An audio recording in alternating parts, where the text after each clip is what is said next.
Hello, thanks for joining the Thursday edition of Journalist Hangout. I'm Ayodele Uzubakum. Today on the program, President Buhari orders security forces to end attacks on Taraba communities as women protest killings by herdsmen.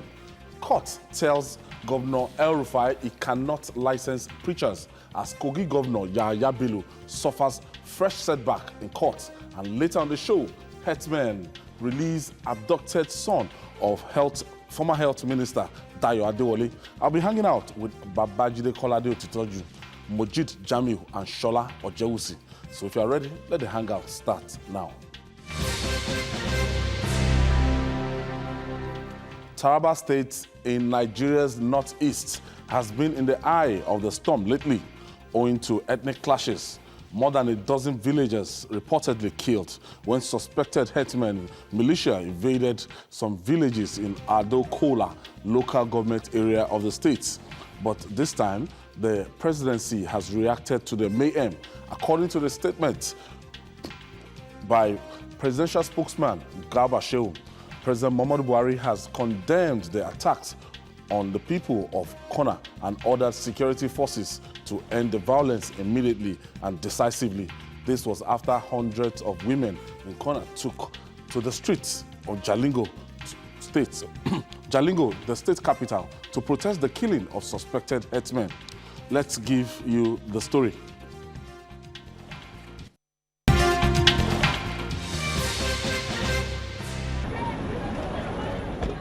Konan women take to the streets of Jalingo. They are protesting against the mindless killing of their kinsmen by herdsmen. The march was to the palace of the district head of ATC, Yensa Dame. There, they accused the military of supporting the groups that have been unleashing terror on their villages. Almost 20-something community, burn down the community, and the soldiers are not doing anything. Rather than killing our youth, arresting them, harassing us. We are protesting to save our people, to save our land. We women, since the men have tried, the army are shooting them, arresting them. They are just arresting all the community now. We are not safe. At the affected community, residents are leaving their home in droves, alleging that security agencies who ought to protect them have turned a blind eye to their situation. We make contact with security agencies to ensure that they come to our rescue, but unfortunately it was very late.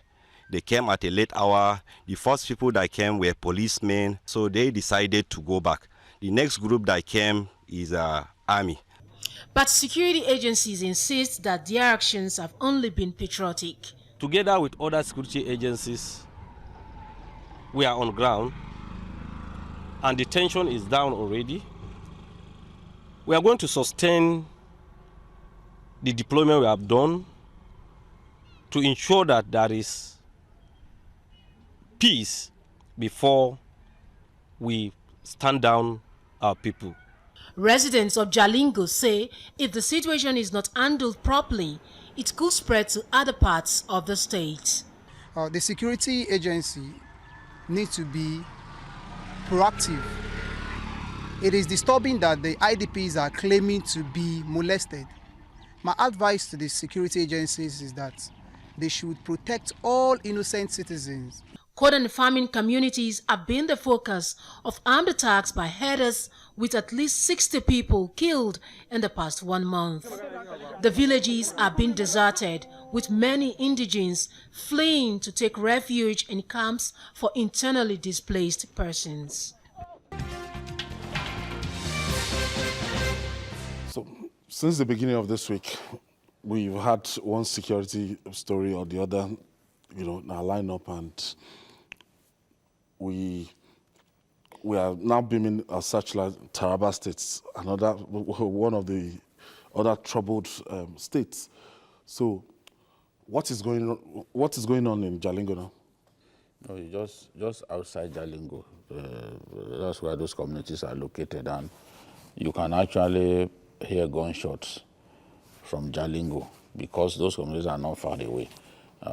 The fear that people have is that if this thing is not contained, it could spread to the state capital, just as you had some killings immediately after the governor was re-elected earlier this year. The truth is, as I've always demanded on this program, our people must learn to live together. They must learn to forgive one another. A situation in which you say, oh, if you wrong a Fulani man 100 years from now, he will not forget. It's not the right attitude to have. There's no way that we'll live together and not offend one another. But we must learn to forgive. And that's what the president is saying, that revenge and counter-revenge produces no winner. I like the statement that Garuba Shehu issued. You know, he was really at his best. He said, no group of people has the right to surround innocent people and unleash murderous violence on them. But this is what is happening. And this whole thing emanated from a minor land issue. Someone bought a piece of land from a Kona man. And then his fellow Kona men said, no, why should you sell this land? Get them to return the money. We don't want these people here. And pressure was brought to bear on them to return the money. So the money was returned, but the Fulani man left feeling angry. And of course, his own people came back and showed their anger by attacking the community. We all felt that, look, this whole thing had ended because the governor intervened, and for some time, we didn't have this crisis. This crisis, you know, we first had this some months back. We thought an end had come to the cycle of violence in Kona and communities around it. But these guys are back, continuing to kill people. It has to stop. And the security agencies, once the president gives an order that, look, put down these killings, end these killings, people should not think of their tribe, because it's Nigeria that you are defending. You are first a Nigerian before anything. So, but there are always complaints that even our security agencies, that some of them, they take sides in these killings, and that's why it's difficult for the killings to end. Because when you go and you take side and open fire on innocent people, because you think they are against your people, at the end of the day, those ones will feel aggrieved, and the cycle of violence will continue. So our security agencies must show discipline and remember that their focus will be on securing our country, not minding whether their own people are the victims. Moji, Taraba again. It's very unfortunate, and I love the way Jide gave the background to this whole crisis. I mean, if it is not land that is involved, you see that it's a farmland, nomadic herdsmen bringing their cattle to graze on another man's land, and I mean, and a chaos will engulf. Will start, and it's not only in Taraba. These things keep happening, and that's the story we keep getting everywhere. The natives are selling their lands now to some settlers, and those settlers are taking over, and that's why it's difficult to pin down the bandits that are operating in most of these areas. But in this particular case, I mean, we know the route, we know the cause. They don't want those people to come and buy the land. They said the money should be returned. But then, like the statement issued by Garba Shehu, we must respect that presidential directive from PMB, from Buhari. And also, the security operatives should know that their first responsibility is that oath they took to defend Nigeria, not to defend an ethnic, to defend those who are your tribe. It is called the Nigerian Army, the Nigerian Security Forces, Nigerian Police, not a police for a section of the community. So you see these things happening not only in Taraba, in other parts of the country. You see people taking sides because their kinsmen are involved. So that leads to further breach of security, and you see this situation escalating beyond what it should be. So it is a serious problem about discipline, about the authorities, be it the police, the DSS, or the army, living to that oath they took to defend Nigeria and to defend its citizens, not minding whether it's a Kanuri or Fulani or Taraba, but just to defend the Nigerian people. Now, you can imagine the exodus we have seen on those tapes, those people leaving those farming communities and going to IDP camps. In another, the effect will be felt in another 3 to 6 months, as there will be food shortages in those areas and some other problems of health and what have you. The IDPs are already overburdened, and you have more people going to those camps. So it's a serious security problem, and we don't expect that these issues to happen at this time of the year where we have a vegetation. Normally it happens in the dry season. But then it's happening right in the rainy season. So it portends danger, and these are indications. There are indications that this might skyrocket, especially when we're approaching the dry season. It's not very interesting. Shola, on a daily basis, it's showing as if governments don't have capacity to deal with. It's sad. But you know, let me look at this from 3 angles. One, from the angle of the security forces, from the angle of the government, and also the angle of the perpetrators themselves. One, we just heard from the intro, the policeman saying we are on ground. How really are you on ground, you know, with this thing recurring every day? That means there has to be a kind of reorientation of the security system tackling this kind of problem. 2, on the ground of the government, this thing is becoming an international embarrassment. Was it today or yesterday? The British government said 21 states, they were telling their citizens that they should not go to 21 states. How many states do we have in Nigeria? So what does that portend? It means almost more than half the nation it's not safe. It doesn't speak well for the government. It doesn't speak well for our economy, because if somebody wants to come into the country to invest, he will be scared of going to certain section. That means whatever plans will have to be limited to certain areas.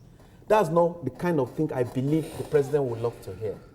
That means there has to be something drastic about this problem. Now, coming to the perpetrators themselves, you know, I lived in Yola for quite some years, right from the old Gongola days. Taraba was part of old Gongola. You know, you begin to wonder. I served.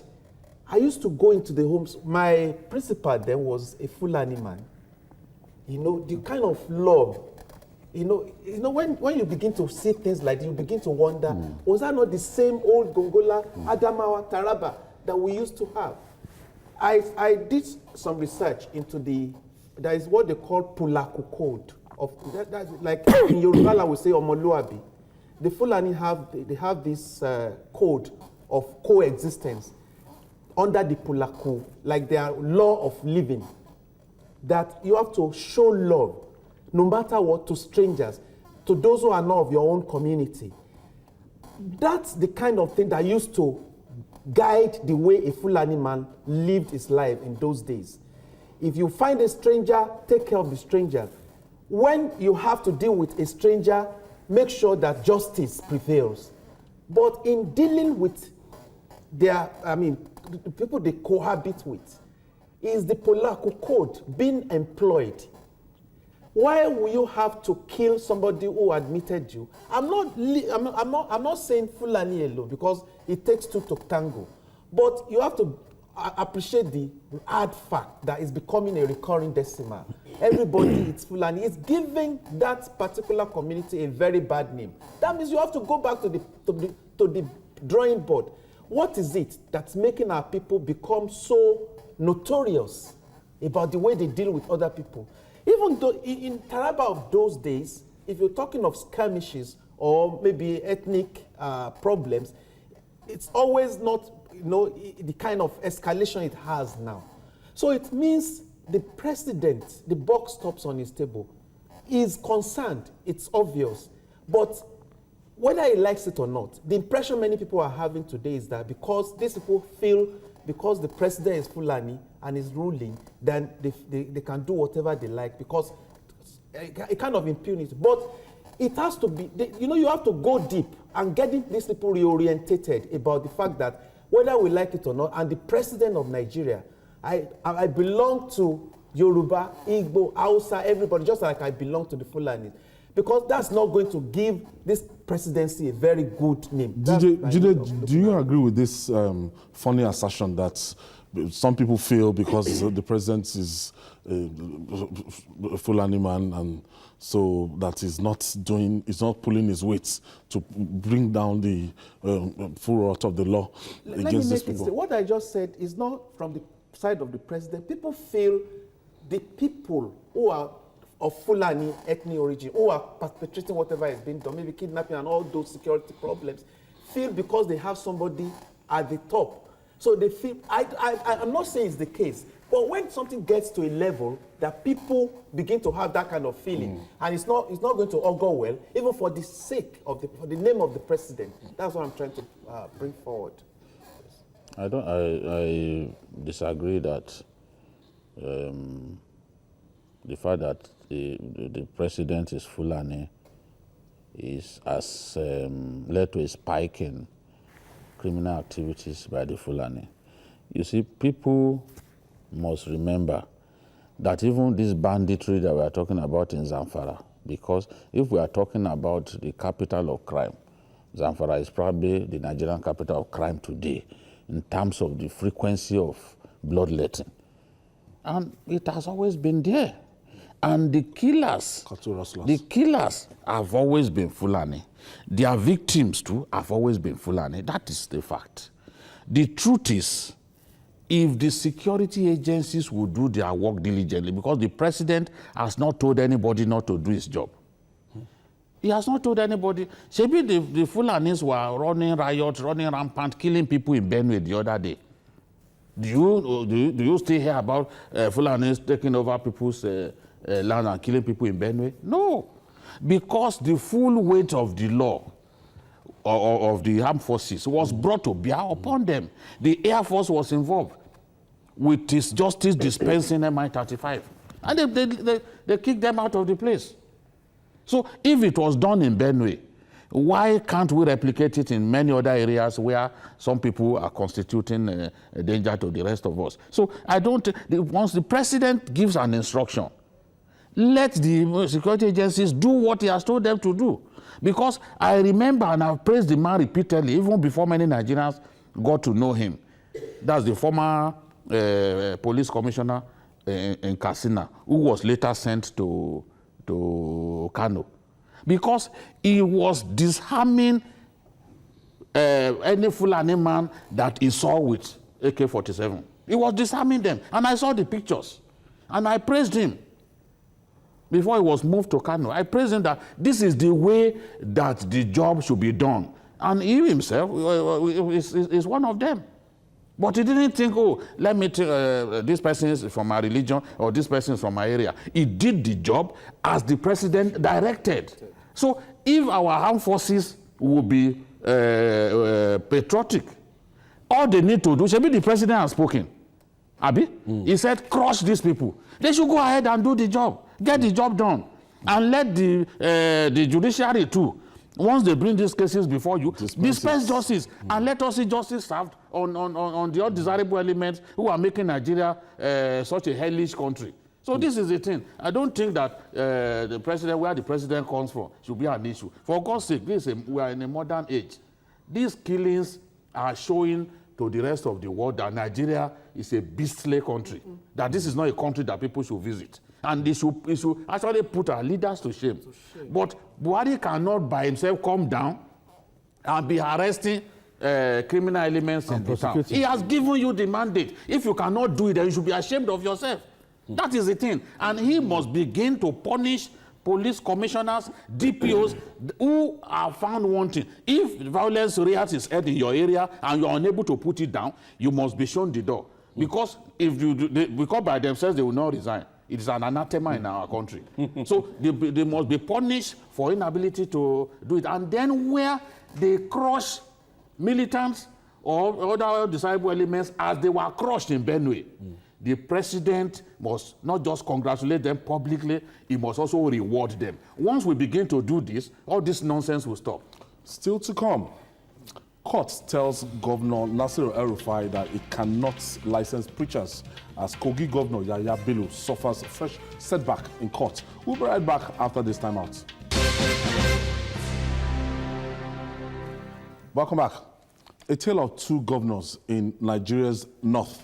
Kaduna State Governor, that is Nasiru El-Rufai, infamous drawn battle with religious organization, and his Kogi colleague Yahaya Bello's tiffling with the state judiciary came to mind. However, both governors have suffered setback in these battles. In Kaduna, the State High Court has ruled that Governor El-Rufai has no right to screen and issue licenses to religious preachers in the states. The court declared that Section 6 and 9 of the bill on the regulation of religious preaching in the states, which seeks to screen and license preachers, violates human rights. For Governor Bello, the Kogi High Court has ruled that both the executive and the legislature cannot remove the state's chief judge, Justice Nasiru Ajana, and the chief registrar, Yaya Adamu, without the recommendation of the National Judicial Council. Let's start from Nasiru El-Rufai. MJ, the State House of Assembly, the last one, actually passed this law, and the Christian Pentecostal Fellowship of Nigeria actually went to court. What was that bill aimed at?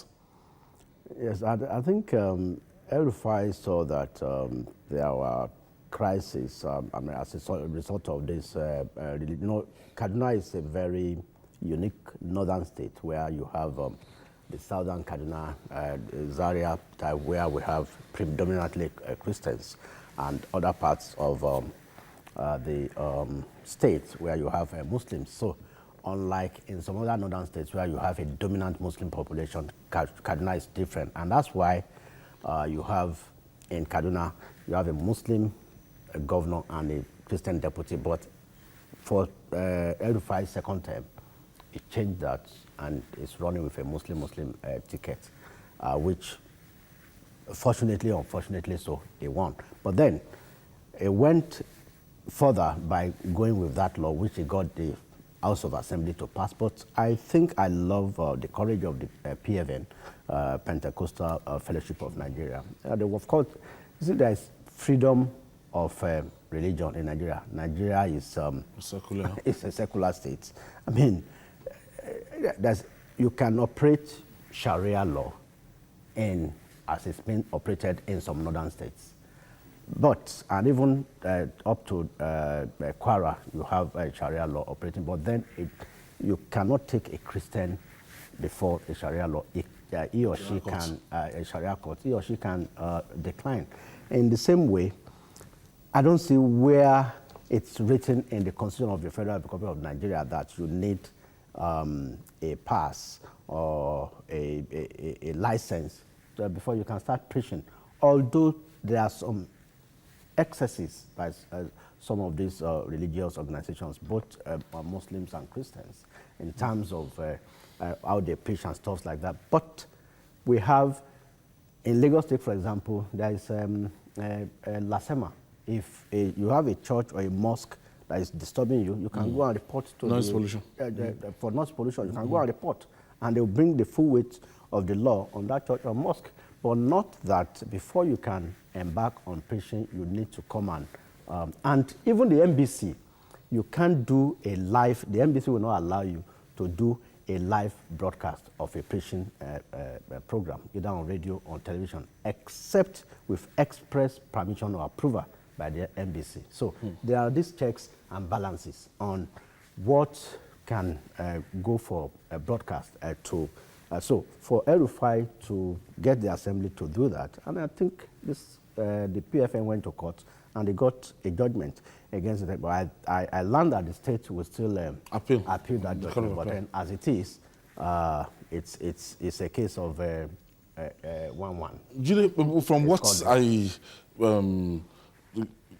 from what I gathered earlier, as one of the motivating factors for coming up with this bill is that some of these clerics on both sides, that anytime they have access to the to their pulpits, they incite people, and because of the fragile nature in Kaduna, that you might have to regulate the activities. Yeah, but what are some of the comments of the governor that are designed to also incite people? When he had this quarrel with those senators who refused to support the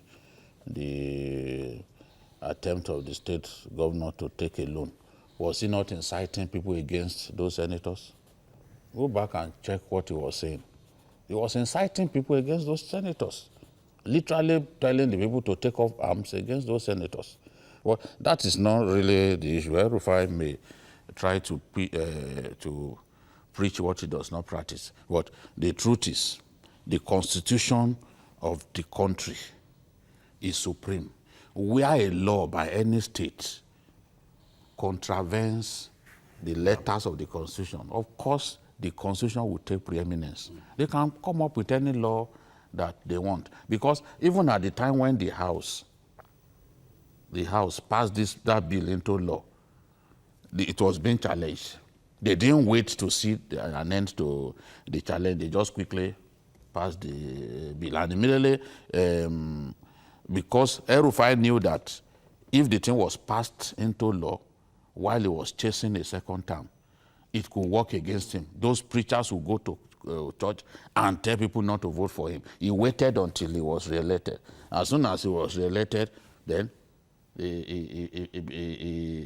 began to implement the law. But Section 38 of Section 1 of the Constitution allows everybody to propagate his religion in teaching, observance, and in action.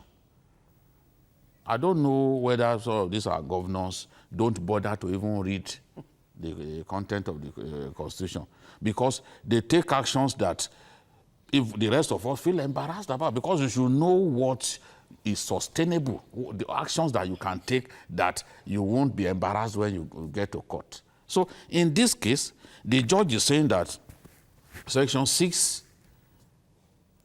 and 9 of the law, which seeks to screen preachers, is against their fundamental human rights. And it's not like the judge condemned every portion of the law, but Section 6 and Section 9. And once you take out Section 6 and 9, that law cannot stand. And that is exactly what is happening, because the main kernel of the law is contained in Section 6 and Section 9, that you have to screen them. You can regulate activities of people, but not that you have to screen. You see, everyone, once you don't have to be a cleric to preach your religion. You understand? Anybody, maybe Jehovah's Witnesses, and they are not necessarily clerics, but they go people's homes and preach. So you want a situation in which even an ordinary preacher, because you are saying preacher now, you are not saying clerics. So clerics. You now, that you cannot come out and propagate your religion. The Nigerian Constitution does not say that you cannot. The Nigerian Constitution permits you to propagate your religion. He, as my friend, is free to propagate his religion to me, and vice versa. So that's exactly what they can appeal. Nobody is saying that it should not appeal, but we will know where it will all end at the end of the day. El-Rufai can appeal, but this is the judge, Justice Ajaratu Guada, has said Section 6 and 9 contravenes the fundamental human rights of the people, and because of that, they lost the case. Shola? Yeah, just, I think, to back what Jide said, the laws of the land are clear about freedom of speech, religion, everything. And don't forget the fact that we have a secular state. Nigeria is not a religious nation. So whatever happens has to be done according to the spirit and letter of the Constitution. I think Governor El-Rufai he owes a lot to whoever is minding his legal processes in that state. The people in charge they have to be fair to their governor so that eventually he will not be made an ass of. Because if there are clear things written in the constitutions, there are no-go areas. And whether you go to the Supreme Court or wherever, that's the highest court, the law will always prevail. And that's very, very important. Let me quickly take my first caller. Dari is calling us from Kaduna State. Yeah, good evening. Good evening. Thank you for joining us. Thank you very much. I think we can now have confidence in the courts. Because, you see, just like Babajide said, that sometimes when the governors take the kind of action they take, it is rather unfortunate that the State House of Assembly that are supposed to be independent are playing to the whims and caprices of the state executive. Yeah. It is unfortunate. They are supposed to have, advised, even the person advising the governor on legal matters should have advised him. But here we are, a State House of Assembly is just like a stooge in the hands of the governor. No. The Constitution is very clear. And I just want to commend the court for standing the ground of the Constitution. There's nothing in Nigeria that is above the Constitution of the land. I just hope the state chief executive will do the needful. Now, let me go back to your first about the problem in Kona. It is unfortunate that the security arms will have to wait for the president to give them the order before they do what is legitimately there. Oh. It is unfortunate. Please, the armed forces should live up to their responsibility. And like Babajide said, let's learn to live in peaceful atmosphere. God bless Nigeria. Good evening. Thank you, Dari. Thank you. I'll go take this short break again. We'll be right back after this time out. Don't go away. Welcome back. If you're just joining us, this is Journalist Hangouts. And we are looking at the recent court judgment against the government of Kogi and Kaduna State. Before we go to Kogi State, Shola, you were making a point before we went on that break. What I'm saying is, let the government, sometimes if you go legal, it may not even solve the situation. And this being sincere from my heart of hearts. The governor of Kaduna has to forget arrogance. Sometimes I follow him on Facebook. There are certain things that he will bring up that for a statesman, he has to learn to be more of a statesman than, there are things you will not even bring up on Facebook. And when it comes to this matter of religion in Kaduna, Kaduna has suffered a lot because of mismanagement of the crisis itself. The government has to go deeper, look beyond trying to make laws that will eventually not hold water. They should try and reach out, create the kind of avenue where people can live with peaceful coexistence. They have to reorientate the people about, we're talking about the Constitution.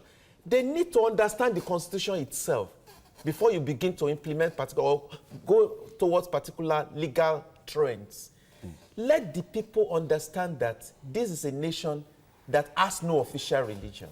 Judy, yes. Let me just, as we're rounding off on this particular one, before the 2015 election or 2019 election, you saw even Christian leaders taken to the pulpits. There was one particular one that I saw the video myself, and he said, President Muhammadu Buhari, if he contests for the second time, he will die.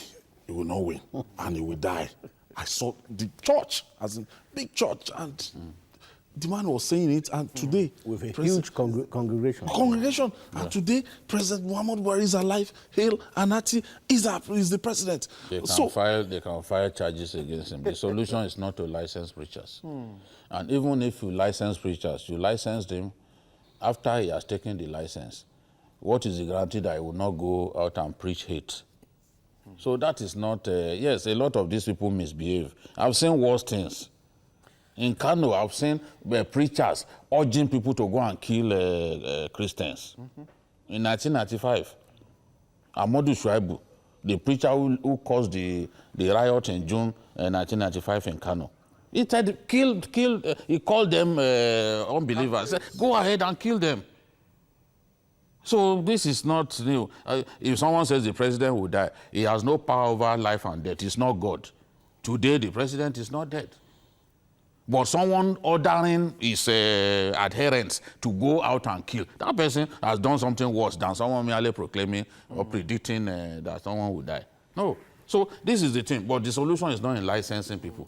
So there's no need for us to spend so much time on what El-Rufai has done that clearly will not stand the test of time. For Kogi Governor Yaya Bello, the State High Court has ruled that both the executive and the legislature cannot remove the state chief judge, that's Justice Nasir Ajana, and the chief registrar, that's Yaya Adamu, without recommendation of the National Judicial Council. I think that this should be clear enough. Yeah, it's clear. It's clear. You see, some of these are governors. They have forgotten that they only, for the case of the chief judge of a state, they only have the power to hire. They cannot fire. And even in the process of hiring, you still have to send 3 names to the NJC in order of preference. The Constitution sets up the NJC, giving it life, giving it a power. I think item 21 of the 3rd schedule of the 1999 Constitution as amended empowers the Nigerian Judicial Council as the body that can exercise disciplinary control over all judicial officers in Nigeria. It is also the NJC, which is established under Section 153 of the Constitution of the Federal Republic of Nigeria, that has that power to recommend to the governor the removal of a judicial officer, not even as high as a CJN now, I mean, as a chief judge. So, I don't know where they think they derive this power from. I think in May, there was a function where the governor ordered the chief judge to leave the occasion. No, he didn't order him to leave. It's very wrong. They walked up to him and told him the governor was on the way. Yes. And he would not like to see you. But the way people presented it was like he got there and said leave. Yeah. You know, that was how. But you know what you're saying? It's almost. It's not the same thing. He didn't order him. He didn't order him. The governor is coming. Hold on now. There are 2 different things. They went to him. He was waiting. I'm not saying it was right because it was even a judicial event. Yeah. You know, I can't justify aberrations that Yaya Bello has become a star at committing. What I'm saying is that... I have this caller, Adegbute. He has been waiting. Adegbute from Osun State. Thank you for joining us. Hello? Yes, go ahead with your contribution. Yes, I'm Alhaji Adegbute from Shagamu. Okay. It's very unfortunate how people hold religion. My wife is a Christian, and I make sure I take her to the mosque, to the church every Sunday. I'm a Muslim. The Jehovah's Witness come here every week to talk to us. When I continue, when I want, I open the Quran for them to convince them, and they use the Bible to convince me. I cannot say anything. Whether I accept or I don't accept, they're all talking about God. Yes. In my own case, what I think should be done is for the governor of Adamawa State to invite the preachers, both the Muslim and the Christian, and talk to them that please don't don't preach anything that relates to hatred. Just tell us to believe in God. And that's all. I have told my children, you must have the same religion with your husband. No diversification. Thank you, Alaji. Thank you very much. Thank you, and thank you for your maturity. So the point I was making is, they went to him, to the CJ, and said, the governor is on his way and he will not like to see you. Please leave. But the headlines were like, he ordered him out to the event. Because I now had to start asking people there that, could this have happened? And they said no. They now told me exactly how it happened. Whether both of them are wrong. But you know, because he's been having a running battle with the CJ, and he's looking for a way to chase the CJ away, because the CJ refused to do his bidding. That was why he behaved like that. So I'm not justifying what he has done, but the truth is, putting it in the right perspective. The way, but you know, people want to sell their newspapers. They will try to exaggerate. I ordered him out. No, ordered out. He didn't. He can even deny that he didn't send them to do it. That maybe some of his aides decided that maybe that was the right thing to do. You know, it happens. But Yahaya Bello is a special case, so we even have to be careful so that we don't get seen as people condoning his aberrant behavior. But it is clear, and I like the fact that the judiciary is doing what is right, because you do not have this power. That he said, look at what the judge said, to allow only the House of Assembly and the governor of a state to remove a chief judge or any judicial officer for that matter without the input of the NJC will be monstrous and outrageous, as it is capable of destroying the very substratum of justice and introducing a system of servitude utterly inconsistent with the constitutional independence of judges. And the judge affirmed that by his position, the registrar of the registrar of the judiciary in the state is an accounting officer who is not supposed to take instruction from the governor. Yeah. You can't exercise any exercise function over him.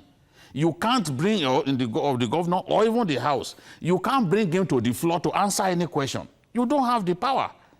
So it's clear, because these governors imagine themselves will be God with a small letter G, and they will just be doing what they like in the state. So now that they are suffering, they are experiencing setbacks in the courts, maybe that will make them to sit up and remember that they are not God, even if they think they are.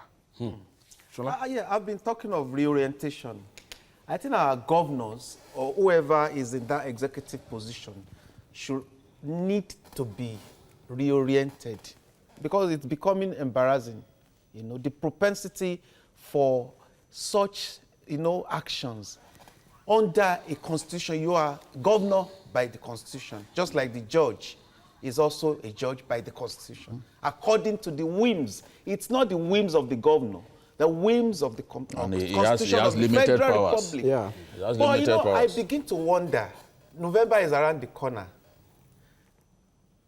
And, a lot of things, I won't know, maybe somebody may be afraid of a judge, and if November comes, then the judge may be a problem. Because I wouldn't know why anybody who has an attorney general, who has whatever, can still be doing this kind of thing. It's because the judge granted Dino Melaye bail.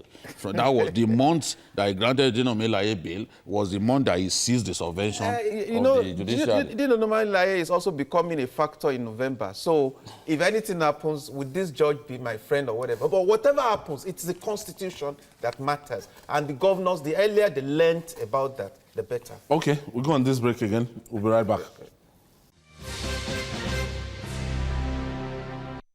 Welcome back. It's been a case of different stroke with different folks in the menace of kidnapping ravaging Nigeria. The fates that befalls the victims of abduction are not the same. For the abducted son of Nigeria's former health minister, Dayo Adewale, it is a close shave from death. After about 24 hours in the hands of his abductors, Dayo regained his freedom on Wednesday evening. He should count himself lucky to be let off the hook others are not that as lucky.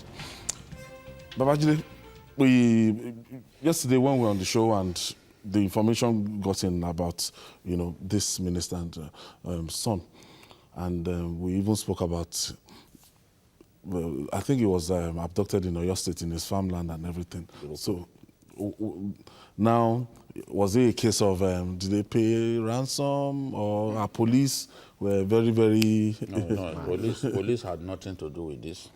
He was not rescued. He did not pay ransom, but they released him. The truth is, yes, the headsmen who kidnapped him were said to not be as experienced as one would expect. The ones that make 200 million per... Yes, and all they were asking him was, give us money, give us money. But in his office, they took a little over ₦1 million, and they were saying, look, we want to buy guns, this and that. So they are like people who are just preparing to launch fully into the world of kidnapping. They are still looking for the tools of the trade, in inverted commas. To buy fire. So, and you see, there is a limit to which technology can work, because what they did, when they drove his car to a different direction, to kind of wrong foot the people who will be looking for him.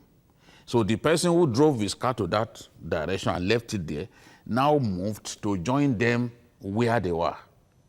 So while they were combing this whole area, believing that, okay, they will be able to catch them by going along that route, they were actually somewhere else. So these kidnappers are becoming smart. Even there was a man who was kidnapped recently along Lagos-Ibadan Expressway. What did they do? They now took the phone of the victim. They took it to somewhere in Edo State. So, and they diverted calls from it to the Lagos area. So while they were looking for the person in Edo State, it was actually somewhere in the bush along Lagos-Ibadan Expressway. It was a pine wine tapper that saw the woman where she was tied, and then raised an alarm, and hunters and other people came to rescue. So you could actually be using technology to try and track a victim. But these people have found a way of ensuring that you will not be able to... Smarter. Yes, they are getting smarter. That's what happened to this guy.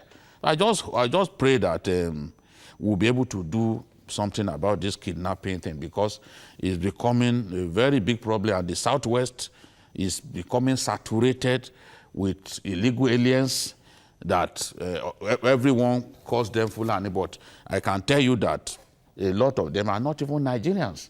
And the people who appear to be defending them without knowing it, they must realize that a lot of these guys are from Mali, from Mauritania, and other places, and they are not part of us. So we should stop all this trying to be politically correct by saying, no, let's not condemn these people, they are one of us. No, the people killing us are largely from outside this country.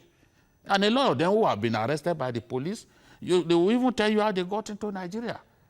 So let's focus on defeating the kidnappers and not bother ourselves about where they are from. MJ, it seems to be the latest attraction now. A job you can do, and in 6 months that you can get 200 million naira. It's rather unfortunate, and I think why the trade, quote and unquote, the kidnapping trade is festering is the fact that most of our leaders in the Southwest, I'm restricting to the Southwest now because I discussed with an uncle who has a large expanse of farm in Oyo State. He said most of our leaders have sold off their farmlands to some of these settlers. So they don't really, because it used to be a generational thing in the past where a grandparent will bequeath the land, to a son and so on. But most of these kids these days, if they are not abroad, those in Nigeria are in Lagos or they are looking for white-collar jobs. Nobody is interested in the farm.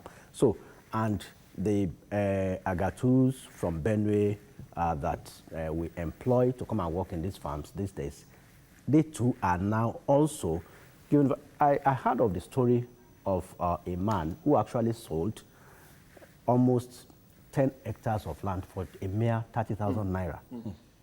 And so he doesn't know anything about that farm again. Whatever happens there, he doesn't know. It's a family land. And you see some of, as a matter of fact, some of these herdsmen are now being employed by people from the southwest to rear cattle for them. That's a fact. They are just about 13, 14. One of them confessed in Abuja that he reinvested the money that he made from kidnapping into his cattle business. So it's a very serious problem. So we need to get leaders of our community, traditional rulers, the hunters, the agbekoyas, to actually go back to those farms and do something, because it is getting to a very, very scary... From Abulimen, saying that the police went swiftly. I can confirm to you, Abulimen, that the police had nothing to do with the release of this guy. The police did not make any arrests of the victim, of the kidnappers. They merely arrested people on suspicion. Yeah. But the kidnappers, nobody has arrested those who kidnapped Adewale. So let's not think that, okay, he was released by the police. No, that didn't happen. Chola? Yeah. Now, please, you were saying something about the Southwest. I think you've hit the nail on the head, but our people should be more security conscious now. Don't just sell your heirloom, because there is a clear and present danger. The earlier we focused on that, the better. But I'm happy. I think on Tuesday, there's going to be a security summit organized by the Dawn Commission. All the 6 Southwest governors are involved. Yeah. They have to look beyond just mere paper, whatever, to really see how holistically the problem is rearing a very dangerous head now, and we have to act. Yes. Then too, you said something about Agbekoya. They should not limit it to police or whatever. And the OPC. The people, yes. Let's see a kind of coordination. Yes. What's the Aaron Okakanko doing? Is an OPC of all the forces, because that's the only solution. And the initiative is good. The Dawn Commission has been asked to do that, but let them do it in a way that the future will secure his release. That's my take on that. Thank you so much, Shola Ojausi. Thank you. Muju Jamil, thank you. Yeah. And Bikio, thank you also. And that's our offering for today. Join us tomorrow for another episode of the program. And you can also watch Journalist Hangout on our platforms showing on the screen. We're also on YouTube, youtube.com/TVC News Nigeria. Our feedback channel is Journalist Hangout at tvcnews.tv. I'm Ayodele Zuba. Bye for now.